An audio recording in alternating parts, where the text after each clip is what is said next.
But let me start today with a story. It's a story of a friend who had some pain around the area around his heart a few years ago. So he went to the doctor. The doctor had all the checks that he needed to do.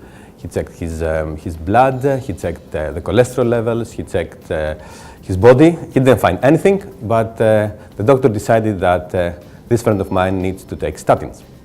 So this friend of mine started taking statins about 5 or 6 years ago, and then everything went well.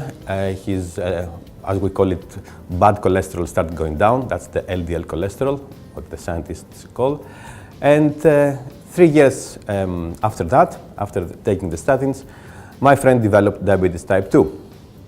And now we know that statins, that they are prescribed so easily by doctors all around the globe and in Ireland, cause side effects. And the main side effect of statins is diabetes type 2. So now my friend is having actually a little box with him every time he goes away with his statins, with his medicine to tackle diabetes type 2. But most importantly, my friend now cannot enjoy food.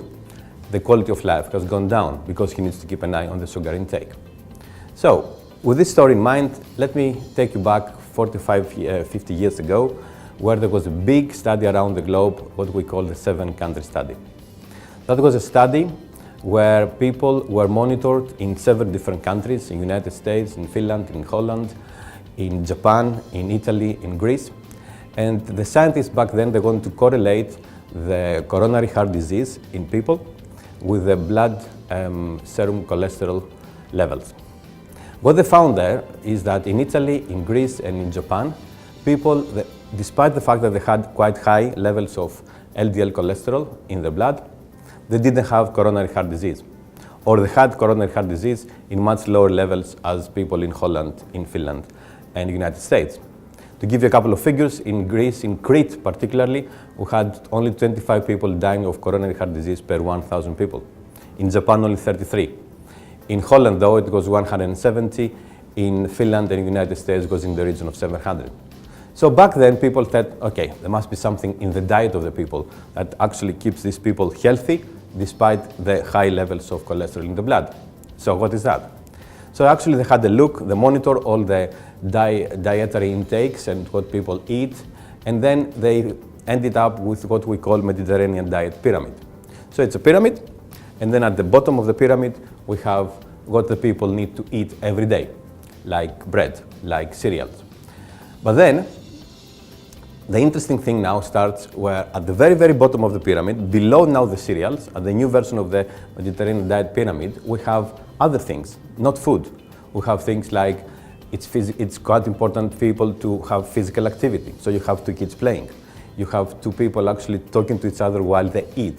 It's important actually to share a meal with somebody else, not to eat on our own in front of a monitor, either PC or television. And also, there is the element of wine consumption. So on the side of the pyramid, you can actually see a glass of red wine, and then the pyramid suggests that wine needs to be consumed in moderation. So now, bearing in mind the new version of the Mediterranean diet pyramid, then we need to figure out what's going on wrong with our lives. Why do we end up so lazy? Why we don't spend time to prepare our food? Why don't we share cooking? Why we don't share a meal with friends or family? So at the Department of Life Sciences in the University of Limerick, what I'm trying to do, I'm trying actually to study the nutritional value of food with a particular focus on the food lipids. Lipids is the fat, as we call it in lay terminology, of food, but lipids have lots of different good functions. Lipids give flavor, lipids give taste, and lipids, believe it or not, give nutritional value. Up to 10, 15 years ago, everybody thought that lipids is not a good thing, we'd better not touch it. But today, the case is different. There are particular lipids that they have strong, what we call in biochemistry and in food science, anti-inflammatory properties. In other words, they stop the inflammation in our body, and we need to bear in mind that inflammation now is the cause for cardiovascular heart diseases, stroke, diabetes type 2, high blood pressure, even AIDS and cancer. So everything is around inflammation. That's why the aim in my work is to tackle the inflammation by identifying in food strong anti-inflammatory components. How we do that? We separate the lipid from, let's say, yogurt or cheese. Then we focus on the polar lipids, and then we use what we call a machine called aggregometer, where we use platelets and we measure how fast the platelets aggregate. Now, the good thing is that some lipids of food actually decrease this platelet aggregation, which means now in our blood artery, the platelets do not get together so quickly, so the formation of plaque and then therefore cardiovascular diseases is much less. And this is the protective role of lipids in food. There's another thing about lipids that we need to remember, and I will give you an example from aquaculture. Nowadays, we consume something like 17 kilograms per fish per head. Imagine that the 17 kilograms do not come from wild fish. About half of it comes from aquaculture, because sea is not capable to produce all these fish. But in order to produce this fish through aquaculture, we need to prepare fish feeds. In order to make fish feeds, we need fish oil. It's like a vicious cycle now. In order to make fish feeds, we need fish oil. In order to have fish oil, we need to have wild sardines.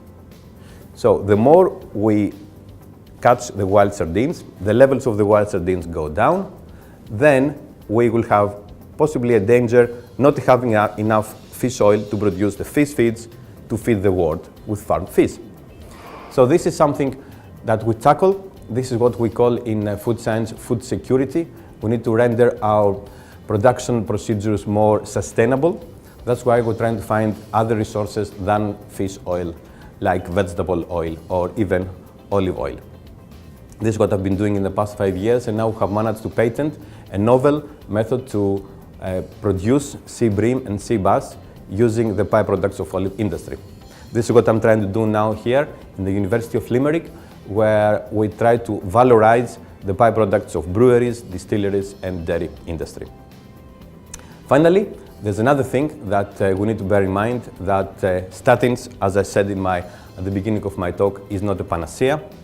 So we need to remember that we'd better spend a little bit more time preparing the food, we'd better spend a little more time enjoying the food with friends, and we'd better spend a little bit more time studying and discovering new food, new tastes, and new pleasure.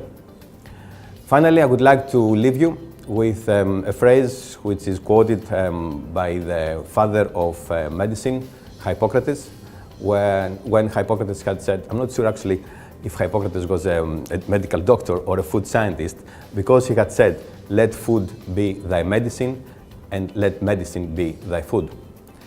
So that's all from me now. I hope that you found that interesting, and next time you go to the supermarket, try to read the back print of the food and try to not to buy this processed bag of food, but go to the green grocery and spend more time there. My name is Ioannis Zabetakis. I'm working at the Department of Life Sciences in the University of Limerick. So you are invited to visit the website of the university and the Department of Life Sciences and find out more about my work. Thank you.